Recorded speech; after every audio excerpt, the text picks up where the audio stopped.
Hey, to begin with, we want to say Happy Mother's Day to everyone. If you couldn't be in person with us today at Macedonia, we do wish you a happy Mother's Day. You know, in 2003, Alan Jackson, along with Jimmy Buffett, released a song called It's 5 O'Clock Somewhere. It spent 8 weeks at the top of the country Billboard chart, so it must have made some kind of connection. What does that mean, it's 5 o'clock somewhere? Well, if you listen to the song and study where that phrase came from, it means that 5 o'clock is always designated as when you're getting off work and happy hour begins. Now, I'm not promoting the meaning of the song or what the song promotes. If you watch the video, I'm not promoting that happiness comes that way. But all of us understand about seeking happiness. We want to do the things that will make us happy. And so today we're beginning a series called Culture Shock, and it's all part of our Core 52 study. Culture Shock, we're calling it that because the words that Jesus spoke that are found in Matthew 5, 6, and 7, what we call the Sermon on the Mount, are some of the most shocking words that he's ever said. It's probably the most famous speech or sermon he ever delivered. And as you go through that, you'll see that it shocked the people of that time, the audience, and it's still shocking people today of what it lays out for how a Christian can live. Now, the first section of the Sermon on the Mount is what we call the Beatitudes. It's found in Matthew chapter 5, and Beatitudes simply mean, that's not a word we use anymore, is it? Beatitudes simply mean supreme happiness. And you're going to see that Jesus marks these next 8 statements by saying, blessed are. Now let's begin and kind of set the stage here in Matthew chapter 5, verses 1 and 2. He says, now when he saw the crowds, he went up on a mountainside and sat down. That's the symbol that he was going to teach when you sat down. His disciples came to him, and he began to teach them, saying. Then we see that Jesus begins to lay out 8 statements that he begins, like I say, with happy or blessed. That's what blessed means. Happy are those. Every culture or philosophy, this part isn't shocking. Every culture, every philosophy since the beginning of time has tried to figure out and promote how to achieve happiness. For instance, the Greek philosophy, which was so prevalent around the world and influenced the world so much, was that you had to have wealth, kinship, which is relationships, status, and peace in order to be happy. Now, possessing these things would deliver you from the things of life that could rob you of happiness. But it wasn't just the Greeks. The Jewish philosophy, it had the idea that if the nation of Israel would just obey the commands of God, follow the rules, march to those rules, keep themselves separate, and just do those things, that they would be a blessed nation, better than any other nation, and they would always be happy. But it doesn't take a whole lot to understand none of that works. By itself, separated from God, all it takes is our common sense and our open eyes and ears to see that every nation has messed it up. Every culture has tried to find happiness, but it always just seems to end in despair. No, when Jesus put these things together, not the pursuit of happiness, but when he put together the next 8 statements that we're going to look at, it was shocking that what he was saying is, no, this is the way to a blessed life. This is a way to a happy life. So let's just very quickly, we're going to look at these very quickly and just kind of do an overview as we see these. Now, in full transparency, as this was already on the schedule that we were going to preach, got to hear Jeff Walling speak, and I went back and looked at some of his messages, and he did a talk on the Beatitudes, and I'm taking a whole lot from him and just sharing it, reshaping, and sharing with you. So I give Jeff a tremendous amount of credit for some of the things, or the blame for the things I'm going to be talking to you about today. Look at verse 3. He says, blessed or happy are the poor in spirit, for theirs is the kingdom of heaven. that's shocking just to begin with, because poor is never a desired thing in anything, right? But bam, Jesus just says it right off the bat. Blessed are the poor. No, that's not what he said. That would be misquoting Jesus. Jesus says, blessed are the poor in spirit. Poor means lacking. It shows that you're showing a need. The poor of this day, as Jesus was talking, completely understood what Jesus was talking about when you talked about the poor and needing things. This was a society, a culture that lived day to day. A worker would go to work, he would get paid at the end of the day, and then he would go and buy food for his family. So if you didn't get paid that day, you didn't eat that night. So to understand the need for their wages, the need for food, the need for protection, the need for a job, they understood much more than we do. Poor, like I said, means to show a need. Poor in spirit is saying that I recognize, I admit that I'm lacking, that I need something more than just what I can provide for me. I need you, God. I need you. Look, I'm not going to say anything today I don't feel like that you seasoned Christians haven't already heard. But that's really not my job, not to try to marvel you with something new that has never been said before. But I think maybe today, if we could just begin by saying, recognizing that I am poor in spirit and I am lacking, maybe some of that self-confidence that we seem to carry around, or that even that arrogance that says I'm self-sufficient, maybe we can strip that away and let God speak to our hearts here. So this is a great place to start. Look at verse 4. Blessed are those who mourn, for they will be comforted. Now, this isn't talking about being a mourning person. This is talking about blessed are those who are willing to express sorrow, who are able to say, I'm sorry. Now, it's best understood when you look at blessed are those who mourn. When we think of mourning, we think about the hurt that comes with the death of somebody we love.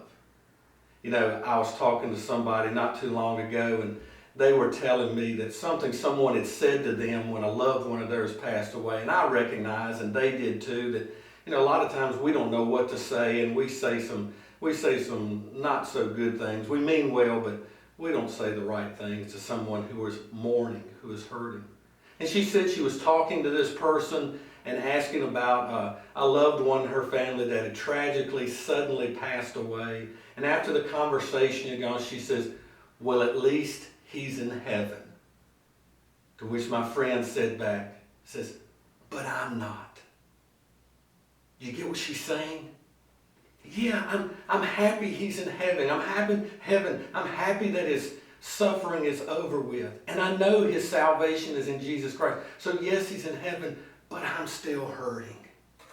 I still hurt. I'm mourning his loss.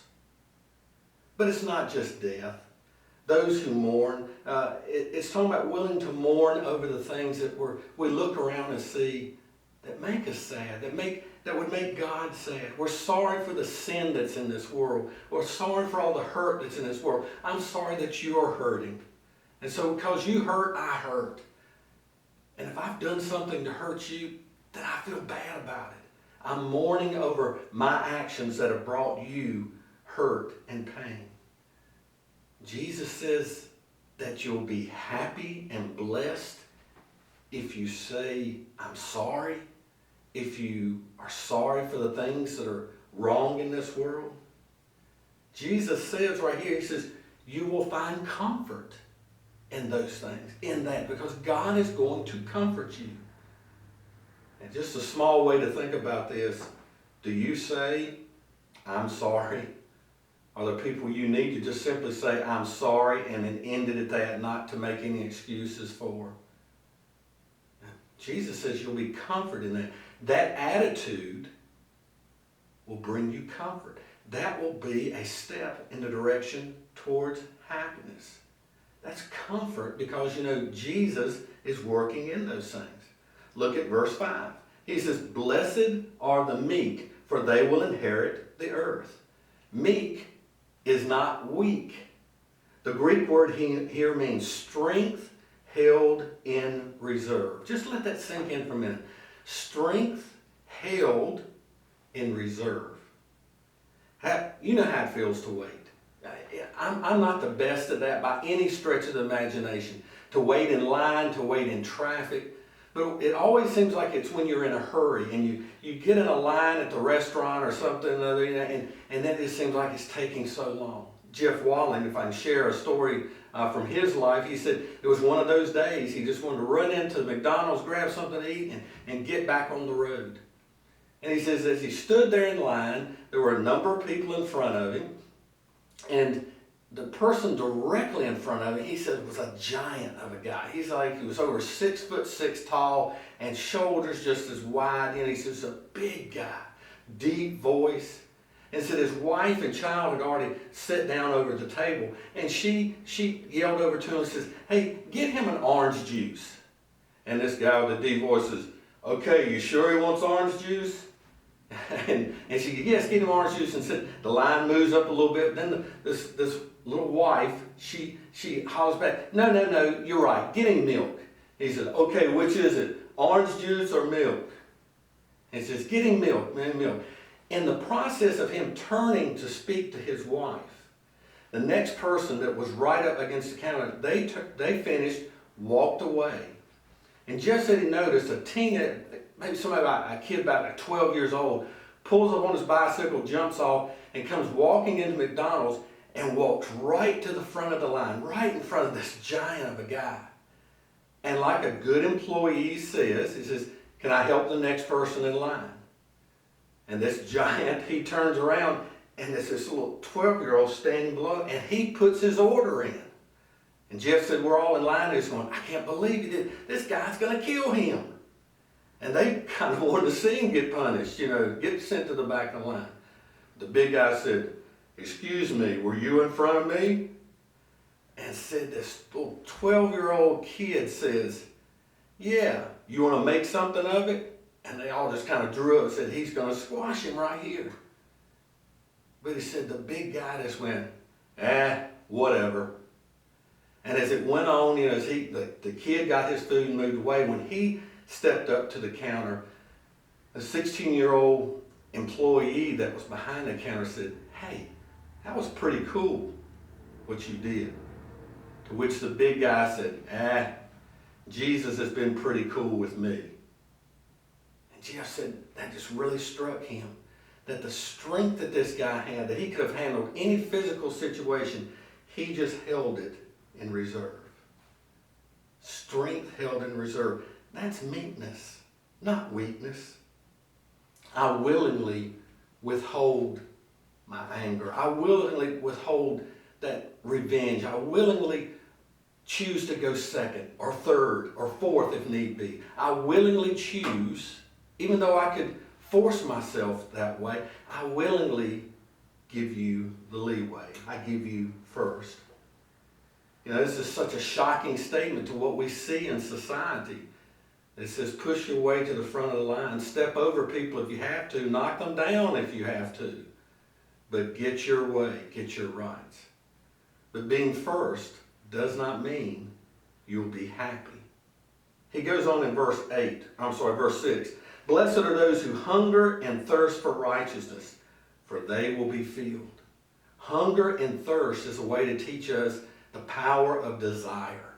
And that's what he's talking about, the desire to go after righteousness. Righteousness isn't about being right or getting your rights or demanding your rights. He's talking about a desire to do what is right. What is right according to God. Whatever the circumstances, whatever the situation, whatever the consequences, I want to do what's right. We've got an opportunity as a church here at Macedonia to put our money where our mouth is. There is a terrible crisis going on in India right now with a surge of unprecedented illness, hospitalizations, and death caused by COVID-19. And this country is really hurting.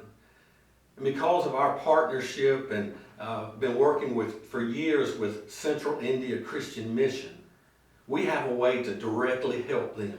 And you'll see that when we see what they're trying to do, they're trying to raise almost $250,000 in just a very short amount of time to purchase vaccines. Yes, purchase them because they're a private hospital, private mission, and nothing's given to them by the government. They purchase vaccines to give them away to the people. But they're also trying to raise the money to install a machine that produces oxygen. And you know, in treating COVID, that is a big thing, where they can produce these oxygen, fill up oxygen cylinders to treat the patients in their hospital there at the mission, to be ready to treat the anticipated rise in number of COVID patients, but also to fill cylinders to help other people and other institutions in that area who are helping. So what we're doing is between now and May 23rd, we're taking up a special offering to try to help them meet this need. This is where we can really put some work in. So if you can be here on the 23rd, we want you to be a part of that offering. If you can't and you want to give, just contact the church office and we'll help you with that. Let's keep going here. Look at verse 7. Blessed are the merciful, for they will be shown mercy. Merciful is showing mercy. It's offering grace. It's forgiving.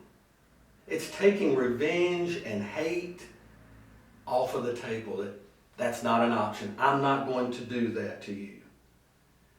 I heard a quote not too long ago by a man named David French, and when I read a little bit about him, he and I would agree on very little in just about every area of life. But he said this. He said, a culture devoid of grace is miserable. And he is so right. We got to cut each other some slack. Have you ever been forgiven? Have you ever been shown mercy when you didn't deserve it? Sure you have, and you know how that felt. It feels wonderful. It is amazing. And Jesus is saying here, I want you to understand that's been done for you, and you know how that felt. So pass that along to other people. Realize that you have been shown mercy. Let go of the anger. Let go of the grudge, the revenge. Let go of that feeling that you're just waiting for them to mess up one more time so you can pounce on them. Let me say something. It is impossible to be happy long term unless you do this. Impossible. Look at verse 8. Blessed are the pure in heart, for they will see God. Now this isn't talking about perfection. Because if we're talking about perfect people, you need to turn the television off right now. I need to close my book, and we don't need to try anymore because we can't make perfection. It's not possible. But this isn't talking about perfection. It's talking about pure heart. It's talking about your motivations are pure. They are honest. You're honest with people. You're honest with yourself, and you're honest with God. Do you understand how freeing and how happy and blessed your life could be when you're free of the selfish desires to get ahead of people, the desire to take advantage of people? How liberating that is. You will feel and experience a happiness you've never felt before when your motives become pure and you're not thinking a way of taking advantage of people or getting your way in every situation. And you know what? You will not only be happy, but you'll make people all around you happy. Jesus is guaranteeing you that by what he says here. Look at verse 9. He says, blessed are the peacemakers, for they will be called sons of God. I heard somebody say that peace is like homemade bread. Everybody loves it, but few will take the time to make it. Peacemakers are the same way. You know, there's a big difference between a peace lover and a peacemaker. Jesus, in multiple places throughout the gospel where he's talking, he puts a premium on making things right in relationships. He puts a premium on making things right with people. You know, he goes through and he talks about, you know, if there's something between you and your brother, you need to get it right. He says, when it's an enemy, you don't take revenge, you try to make things right. He even uses illustration with the Roman soldiers. He says, when they mistreat you, you turn the other cheek. He talks about turning the other cheek with other people. He talks about going the extra mile for people. All of these things. He says, you'll be a servant to all. The first shall be last, and the last shall be first. Peacemakers extend the hand. They're the ones who get in the middle of the fray. They're the ones who try to bring peace into situations.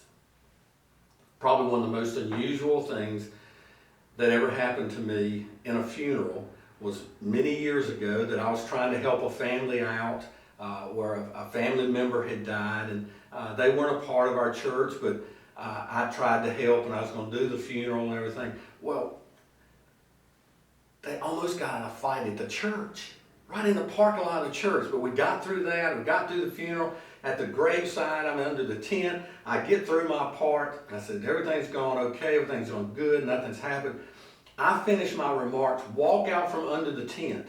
And as I'm walking away to stand over beside some friends of mine who was there, a fight breaks out under the funeral tent. They're yelling and screaming and fighting, verbally fighting under the tent. And I just stand there. I remember just crossing my arms and going. Somebody came over and stood beside me and said, "Preacher, what are you going to do?" I said, "Well, if the bullets start flying, I'm going to get behind that tombstone right there." I don't know if that was the right attitude or not. I don't know if I should have went back under the tent and tried to help things out. I don't know. But I do know that you cannot escape if you're interested in following God and you're interested in being a peacemaker, if you're interested in being a part of Jesus, if you're interested in being known as a son of God, if you're interested in being happy, that you must seek peace, that you must try to bring peace everywhere you can, and let it begin with you. One more here, verse 10. Blessed are those who are persecuted because of righteousness, for theirs is the kingdom of heaven. The list of things that you can be picked on or bullied for or persecuted for are endless. I mean, it can be the color of your skin, the way you look, your size, your height, your weight, the political party you belong to, the team that you pull for, the friends that you have, the friends that you don't have, the parties that you go to, the parties that you don't go to, the school you go to. I mean, the list is endless of what we can be picked on about. There are going to be people who do not like you, just simply that has nothing to do with you. But what Jesus is talking about here, you notice he says, he's connecting persecution because of your connection with him, because of your desire to be righteous. He goes on and says more here in verses 11 and 12. He says, blessed are you when people insult you, persecute you, and falsely say all kinds of evil against you because of me. Now, so this is very freeing for me here.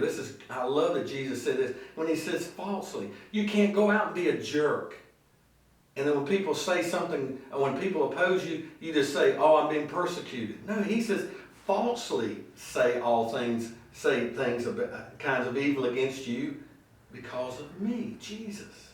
He goes on to verse 12. It says, rejoice and be glad, because great is your reward in heaven.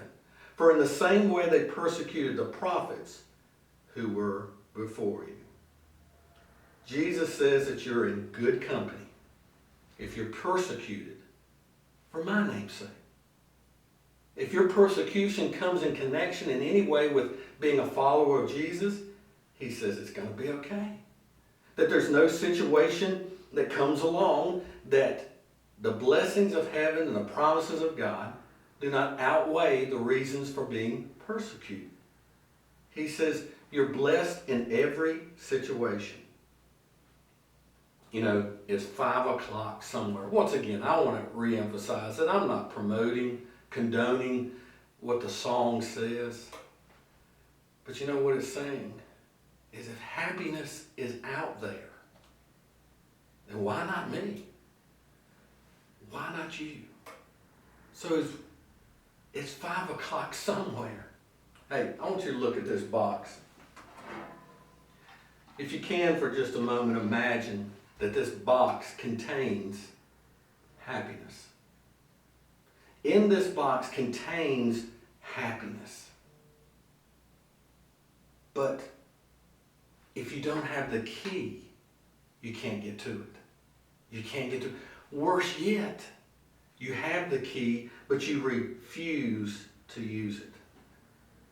Are you tired of happiness just always seeming to be right within your reach, but you never get there? Are you tired of things that it just seems like you get to the verge and then the edge, and then something goes wrong and you just can't be happy in your life? Maybe today is when you begin to think about some of the things that Jesus said that leads to true happiness. And I say this, I truly believe with all of my heart, what Jesus teaches, the Beatitudes, are the key that unlocks happiness, true blessed life, if we will use it. Hey, look, we all pursue happiness, but we also know we all mess it up. We mess it up and it's right there in front of us. We know that we do the right things with wrong motives and expect them to make us happy. We do the right things, but we get them in the wrong order from what God has told us. How about trying it God's way? For some today, it may be the first time you thought of it that way. Oh, trust me, you think about being happy, but you don't open the box with the key that He's given us to true happiness. Maybe today you'll take that in and try by taking the words of the Beatitudes and practice them this week and every week. God bless you. We love that you're with us, and we just look forward to you being with us again here in person at Macedonia. Goodbye.